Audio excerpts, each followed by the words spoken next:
So in the first video, I made this 09 channel assembly, which is going to be used in this Counterbalance Assembly. Counterbalance Assembly 03 uses the clip right up in here. See it there, depicted here as well. In order to make this counterbalance assembly, we need 2 ribs, and we need these counterbalance plates, and we need the counterbalance itself. And those were made on this other sheet, or depicted on this other sheet. The counterbalance weight came as 1 block of lead, which got cut by this line as depicted, and so I cut it and made sure it was the correct length, correct height at all ends. So I have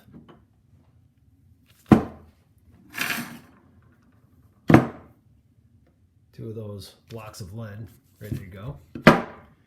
These counterbalance plates came as part of the kit. They had very rough edges and need to be cleaned up. But there they are. There's some edge cleaning still needs to be done in a couple of spots. The ribs came as part of the kit. Again, the edges need to be cleaned up because they're very rough when they come as part of the kit, and you can't just leave the roughness on there, though that would be stress risers and could lead to cracks in the future. So you clean that all up. And what else do we need? That's it. And so, going back to the other sheet, remove this and this.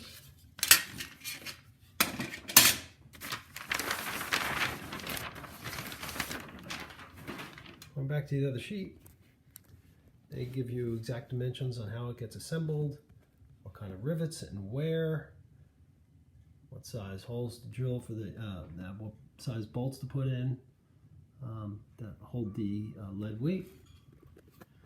And so I assembled 1/2 of it just to show as an example. This is the rib, it's the counterbalance plate, and I clamped the clip to it in the approximate position that it's going to need to be in. So this is essentially 1/2 of this assembly. So I will do some initial lining up and drilling of pilot holes through, Cleco it together so I can kind of hold that 1/2 in place, and then do the same with the other half, and then we'll put it together. So I have the first half of this drilled, pilot hole drilled and Clecoed together. And before I drilled it, when I clamped it together, the measurements I verified for this one. It's not focusing, but 9 and 21/32 from the tip down to the edge of the flange. Let me flip this over. So it's from the tip to the corner of that flange, and then also 3 3/8 from this edge to this edge. So I used some straight edges against those edges and measured that distance as well. And so this half is put together, and now I'm going to put this piece in place and drill through the existing pilot holes into this. The only other thing to note in this is you see on this one Cleco, I have a plastic end on it. That's a Cleco cap. Typically they're for sale from the aviation tool supply places for like 30 to 40 cents a piece. And I have another video on how I made them for about, I think it was 3 cents a piece, something like that. They're essentially bolt thread caps from McMaster-Carr, and with a hole popped in the center for the Cleco pin to go through. So on to the next step. So there's the 1/2 all put together with that channel assembly. I have it all pilot hole drilled. I'm going to go ahead and put together the other half, aligning, making all the same alignments. Essentially it's the same thing, but the rib is opposite of the rib that was just used, and it'll get put together like that. I'll just have to make sure that when I'm drilling the holes through the rib, through the channel piece that I had made, whoops, that I keep both of these ribs aligned, surface the flanges aligned so they'll fit correctly inside the aileron. And then after that's done, we'll be fitting the chunk of lead down in between those two ends. So let me put this one together next. So now there's the other half done, the other side. Just pilot hole drilled and Clecoed. And now I'm going to put these two together, clamp, actually, yes, I'm going to clamp these two together.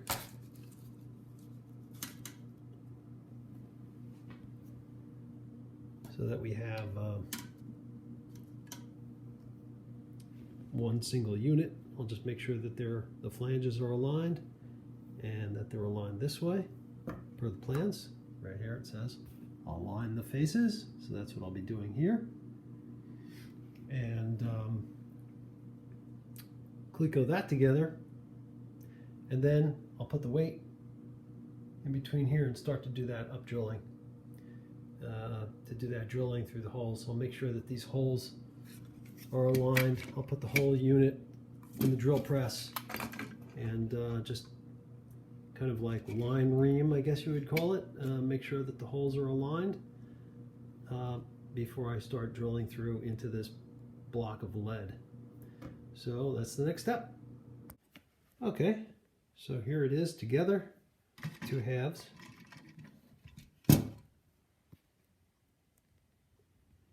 And the next step is to put this piece of lead in there, clamp that together, and then drill the holes necessary to put these AN3 bolts through.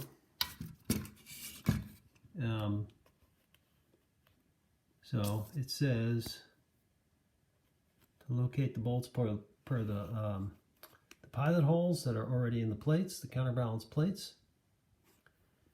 We'll clamp it all together.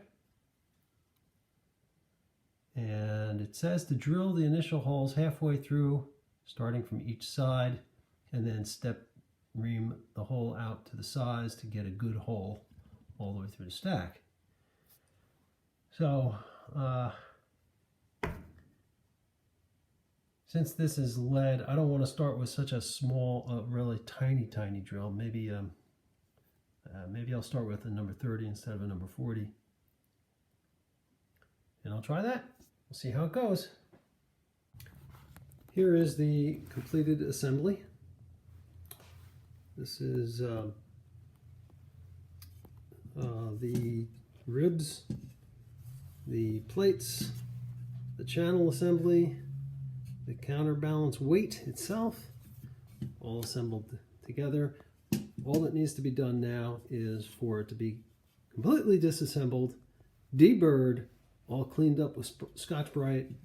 I'm going to put some primer where the metal is against metal, and then reassemble it with the Clecos, rivet it, and this one will be done. Now I did have some small alignment issues with this one because I aligned and drilled the plate to the rib individually, one side, and then I did the other side. And it ended up being, after I drilled into this channel assembly that we had made, I ended up having a slight misalignment. I was able to fix that in my up drilling, so it's good, certainly acceptable and usable, but I'm going to do it differently this time because I like finding better ways of doing things. And this time I'm going to take the two plates, counterbalance plates, Cleco them together like I have here. I'm going to align it onto the rib, and I'm going to drill into this rib and have that as an assembly. Then I'm going to take the other rib and put it on top of this rib, clamp it all together so it's perfectly aligned with what's already been done. The two ribs will be in perfect alignment. The plates will be in perfect alignment. I'll drill through the entire stack, the entire assembly into this other rib. So now I'll have the two ribs drilled, two plates drilled, all in perfect alignment. I'll separate the plates to create the two halves, in other words the rib and the plate. Then I will align those and we'll add the counterbalance weight and clamp that all together so that the ribs are perfectly aligned. I will drill into the through the counterbalance weight, through the plates, through the counterbalance weight, and insert bolts to hold that whole thing. When that's all together, I'll then go back and put this in place. This is what kind of threw off the alignment on my last assembly. So I will put this in place at that point and hold it in place with some small clamps while I drill a couple holes to hold it, Cleco it, drill the rest of the holes, and then do all the up drilling. So first things first, I will take this one apart, clean everything up, prime it, and then reassemble it, and then do the riveting. And we'll come back when that is done. Okay, here's the finished piece, all riveted and bolted together, exactly per the plans. One thing to note, so now we know why they had us rivet through this clip this way, this channel this way, because otherwise the tails of those rivets would have interfered with these rivets in here.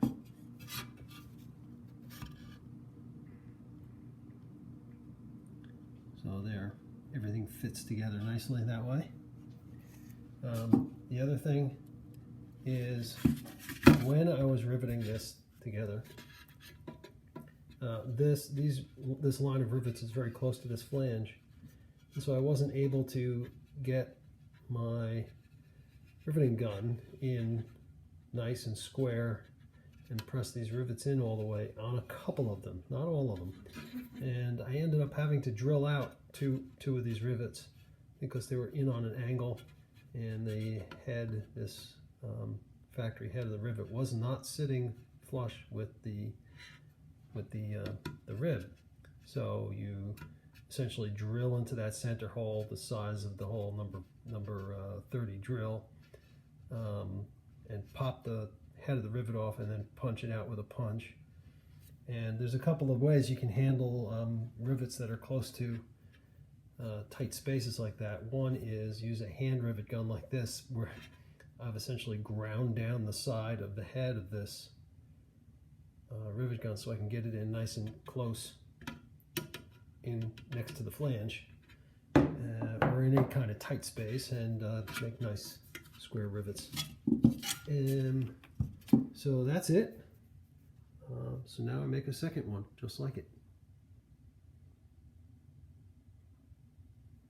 Okay, so what I have here now is the two plates cleco together, cleco to the one rib, and I've drilled through the plates into the rib, and I've clecoed them, the rib, to the plates. Now, what I was planning on doing was then clamping this to the other side, aligning the ribs, and then drilling through the whole stack, drilling through the rib plates into the second rib, and everything will be in alignment, perfect alignment. Problem is, when I go to put this rib up against this stack up, I can't do it with the clecos in place. So I have to pull the clecos out. And once I do that and I try to align the ribs, these plates are going to be moving all over the place. There's no way to hold them in place. So one of the things we do sometimes when I'm working on a piece is I'll drill through the piece into the workbench and cleco the piece right to the workbench to hold it still, hold it steady, hold it in place, and I can continue working on it. And it's actually clamped to the workbench through the hole with the cleco into the workbench top.